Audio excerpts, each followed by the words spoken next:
Welcome to this video, which hopefully will help those of you who have the old book, and I am still very upset with the bookstore about that very egregious mistake, and I'll continue to be upset with them. Nevertheless, this is where we are in this course. If you have a book that says Tutorial 3 and the chapter says Formatting with CSS, case study name is called The Slightly News Hour, then you're in the right video. If your tutorial has a different title, excuse me, it means you have a newer book, which was my preference, and you need to contact me so that I can adjust your assignment accordingly. Right now, this focus will be on the case study called The Slightly News Hour. I'm doing the first part of the chapter case study in this video. What you need to do right off the bat is to go into Blackboard. Excuse me, and I've got a cold as I'm recording this video, and I apologize for it. You need to go to the help section of your Blackboard course, and in there I've got various files there to help you in case you have difficulty with the website associated with the book. So if you click on help, the very top folder has something that says data files from older Expression Web book, and for those of you who are extremely visual learners, I've got a picture of the cover of the book. Folks, in an online class, it's the best I can do. You've got to look and you've got to read, and I don't mean that in a chastising way, but it's just the reality of an online course where you don't have as much looking over the shoulder type of monitoring. If you'll open that folder by just clicking on the title, Data Files from Older Expression Web Book, you'll see various folders. Now, we'll say Files for Tutorial 2. Now, basically, those are the files for the entire chapter if I were to give all the assignments at the end of the book. And I haven't decided on that yet because people are still not settled with the situation in the course, even though we're a month into it. You'll go down to Tutorial 3. And if you're looking in your book on page 105, you'll see that the only file you need actually for this particular assignment is the one that says tv.html, and that's the very top one in this set of 4 files. The others are for items at the end of the chapter, and I hesitate on giving those extra assignments yet until I see that people are completely settled with their books. A lot of people are extremely grade conscious to the standpoint and to the extent that they have difficulty learning because they're so worried about their grade that it deters them from really learning and enjoying, and I understand that perfectly. And others are just nervous because of online courses that maybe they're really not comfortable in, and this is the best over-the-shoulder action I can give you.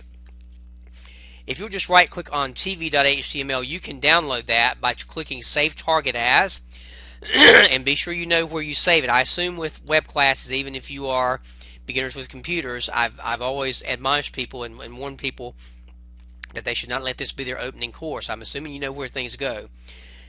And now that you know where to get that file, you also need to create a folder. Now, I'm doing this in this example. So for those of you who are what I call exact words, exact picture kind of students, you may be confused with this, and you need to let your nerves and your super grade conscious efforts go by the wayside. I'm creating a folder here because I can make it large enough for this video. I want to create a new folder, and I'm going to name that folder Tutorial.03, capital Tutorial.03, just to match the book, again, for exact words people. And again, the reason I've done it this way is because I can make a larger folder right here than I can on my desktop for the visual nature of this video.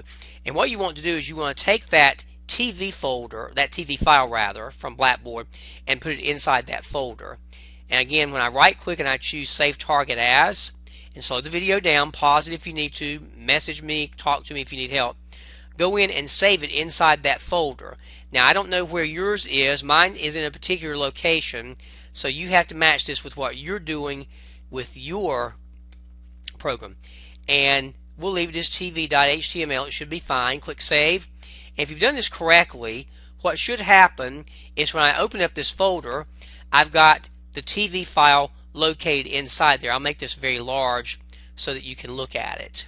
And I'll make it extra large icons. Yes, there it is right there. If I were to open this up, just double clicking it, just to let you see what it is, it's basically just a raw document with a lot of text. I know we haven't done anything with pictures yet or with videos. In the newer book, that's done much earlier than in this older edition, but we will get to the images and the videos later, I promise. Alright, so that's the folder that you want to have. So you'll have a folder called Tutorial.03, and if you look at the very bottom of page 105, you will see And actually, I could just as well have called that folder just plain old tutorial. Again, if you're exact words people, I'm not going to redo this video for that purpose. You can just name it tutorial if you wanted to, just rename it, just so you've got a folder name. I don't care what it is personally. It's a matter of how comfortable you are with computers versus how exact words oriented you are. And I'm going through the first section of this tutorial with you in this video and show you some differences possibly in your book. If you turn to page 106, basically you want to go into Microsoft Expression Web, which you've done once or twice before. Hopefully you're not woefully behind in the class. And don't worry about the site. That's just an error because I was playing with it earlier. No big deal. Alright, now to open up the site, again, as I said in the last chapter, you have to get out of the Microsoft Word mindset by going File Open. You're dealing with websites, so this is a different ballgame altogether. Your book says to go File Open Site. In the new version of Expression Web, that's not going to work for you. You have to go to a menu called Site Open Site. Again, the software different from the old book, and again, that's something I can't control. Just go to Site, choose Open Site. The rest of the explanation pretty much the same. You want to look for a folder, and unless you know exactly where it is and you know this long name, you're going to click the Browse button to help the computer look for it. And mine happens to be on my desktop. Yours may be somewhere else. I don't know where yours is located because I'm not at your house. And I happen to know that my tutorial folder is right there. When you see the tutorial folder staring you in the face, again, do not open it. That's a habit that we like to do. Nothing will be there if you do. You want to leave it like that.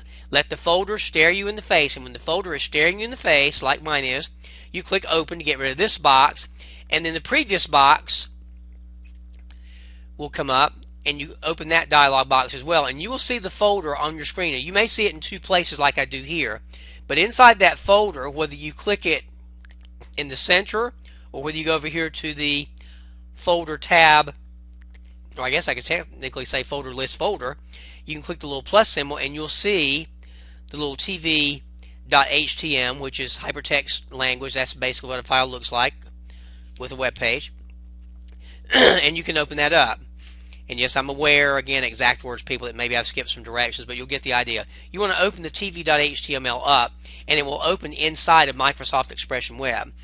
Now, if you've got a screen that just has all kinds of messes, maybe some of these panels are missing, and it's what we used to call back in the street days, it's all up, all torn apart and just messed up, you can go to a menu item called Panels and choose something that says Reset Current Workspace. That's your panic button if you need to set your screen in what I call normal default manner. That gets you back to normal. Your book has it under Task Panes. This new version of the software has it under Panels. And again, look at this and make your notes accordingly on page 106. And you'll get it back to normal. And you should have the document that's very similar to what's on page 107. Now, what the book will ask you to do, and I hope you know by now that you're following basically the beige boxes in your book to get through this. And we're going to save this under a slightly different name. This way you have a backup of the original file in case you have a real major mess up on it. So on page 107, it will ask you to choose File and choose Save As. And there's something very unique about website software. When you choose Save As, and do not choose Save, choose Save As because that lets you rename it.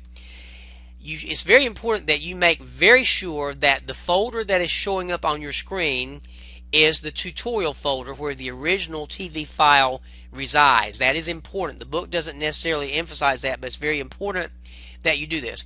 And you want to save it according to page 107, step 2, with the name tvnew.htm. The HTML is just a file extension that says, hey, this is a web page.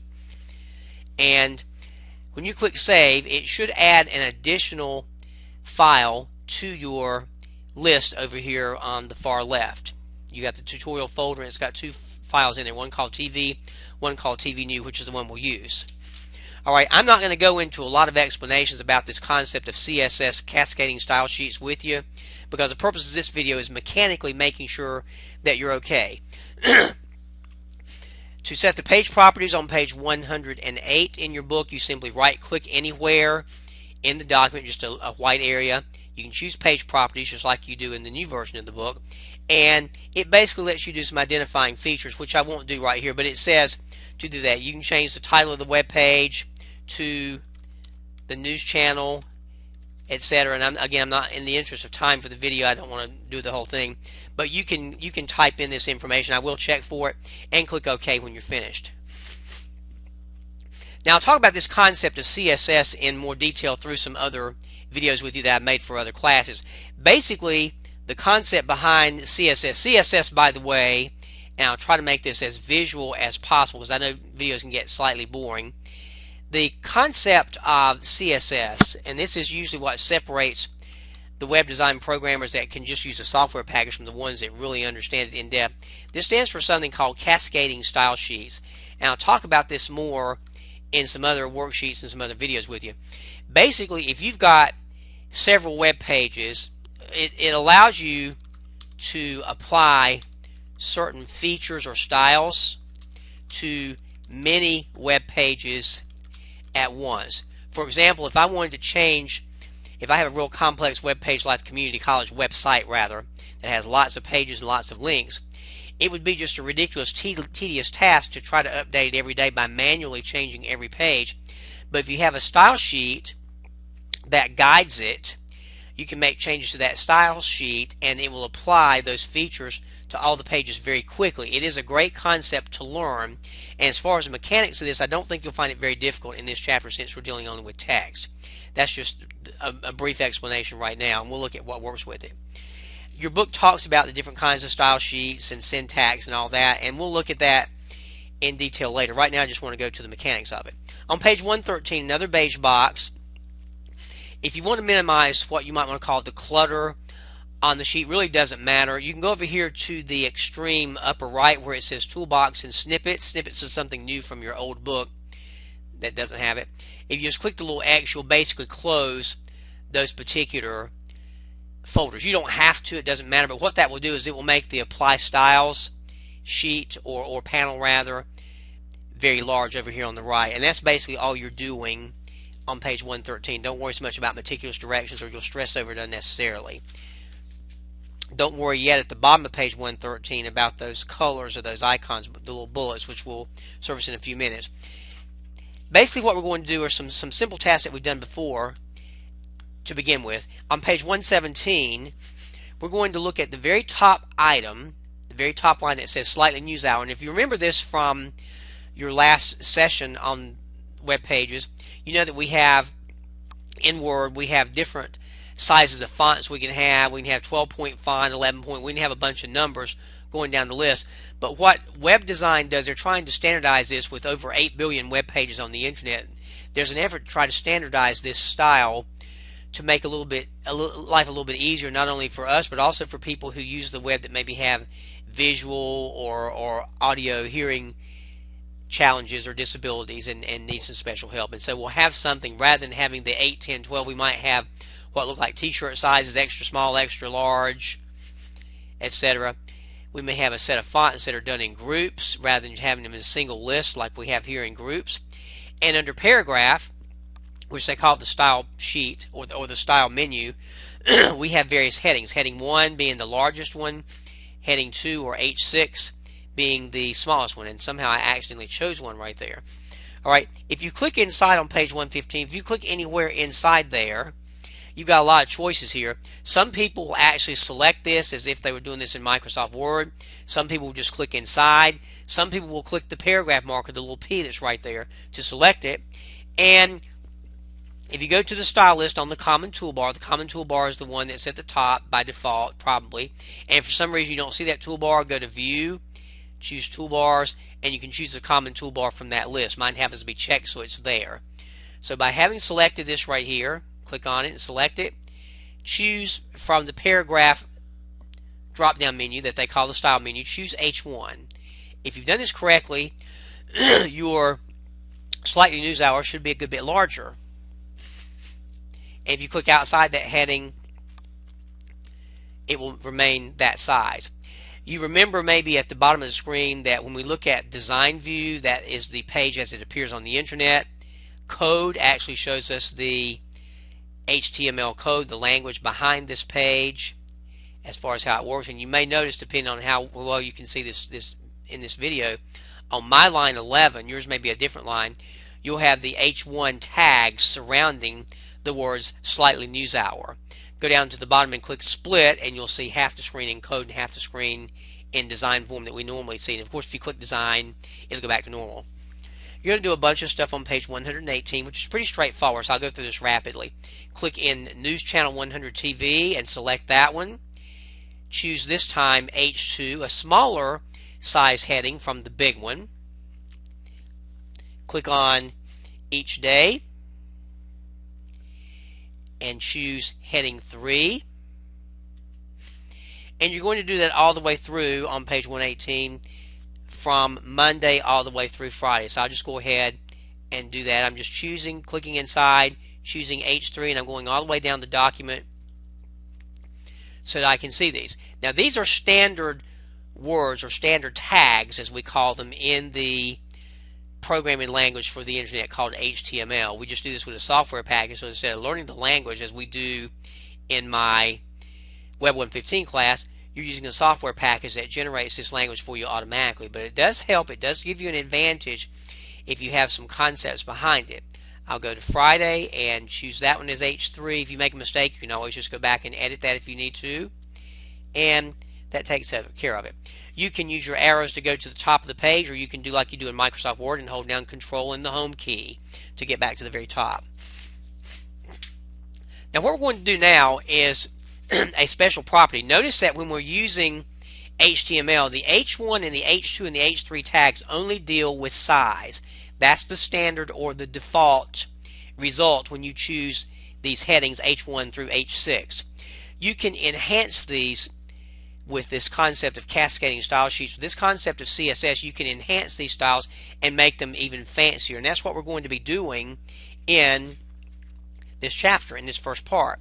We're going to be using special font properties, and they're listed for you on page 120. Again, I won't do a huge amount of explaining because it can get very boring, and for some people that are nervous like they are with math and public speaking at CCC, sometimes cascade style sheets can make students very uncomfortable, especially if their grade consciousness gets in the way of their learning. It happens a lot, and I sound like I pick on that, but I understand it perfectly. To do this, very simple process, it really is mechanically. Go to page 121, and what I'm going to do first is go over here to, you don't actually have to click anything right here. You basically just need to go over, and on the far right hand side, if you go to the upper corner, depending on how your Apply Styles tag is, there should be some blue letters that say New Style. So find those in this task pane or this little panel. Choose New Style, which is in blue letters. When you click this, you'll get a dialog box that looks like so, and looks a little scary maybe. I call them Walmart boxes because they seem to have everything in them that you can imagine. And what you're going to do, you'll notice that it says current page. So we're going to do something that affects the current page. And at the very bottom center of the screen, it gives you a preview of what a typical style will look like. We're going to go in, and if I click the little drop down arrow where it says selector, I will see a number of vocabulary words or tags that are in the language. For example, the letter A stands for anchor. It actually deals with hyperlinks. When you click on the little, more often than not in Google, for instance, you click on stuff that's got the blue letters and the underscore there. If I go through here alphabetically, I'll see a lot of other words. Some are familiar with you maybe and to you, and some are not. I'm going to click H1 according to the directions on page 121.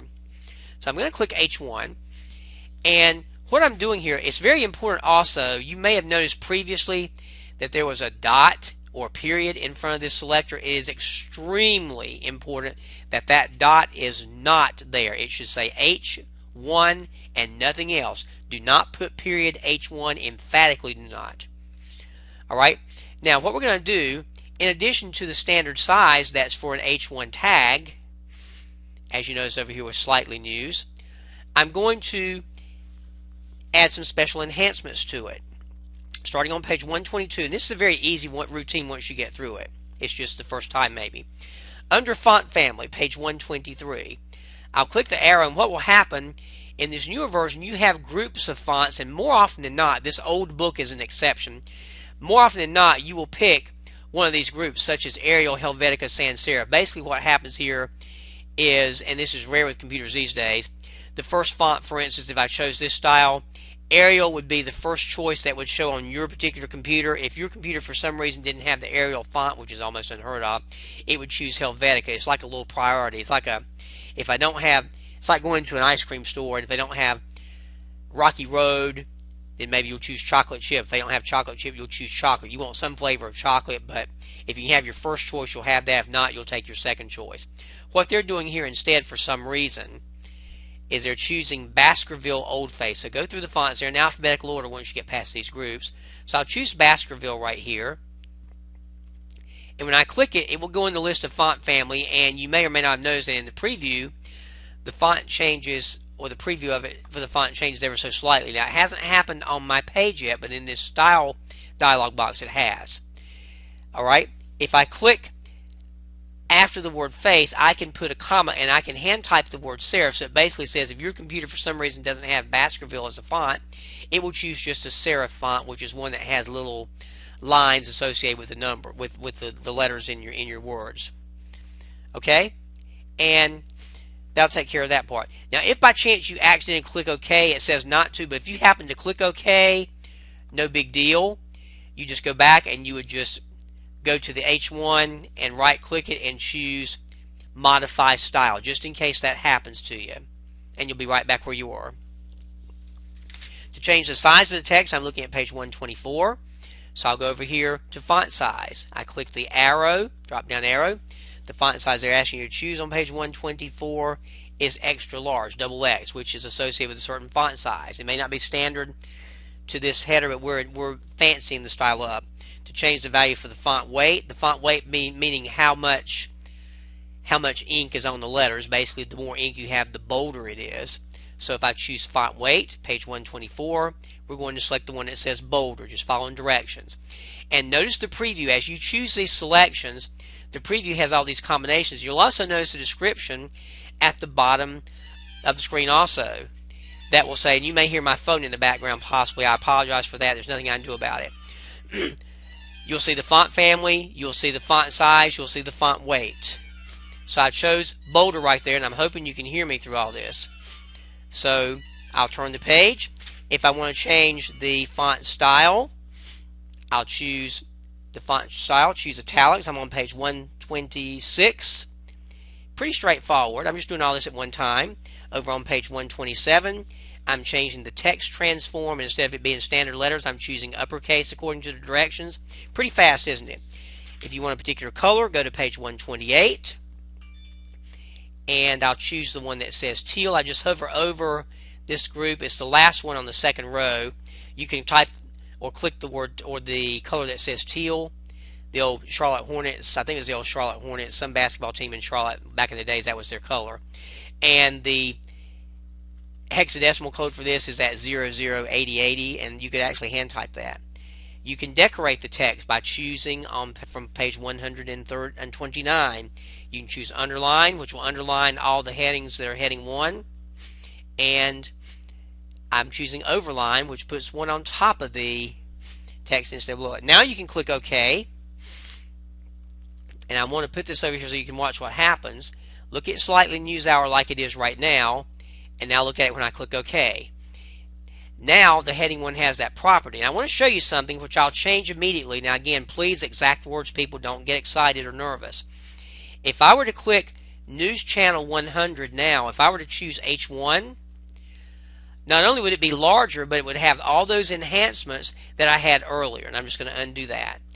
That's what we've done. We've taken the H1 heading that normally just makes large letters, and we've fancied it up a little bit. We've added some special properties to it.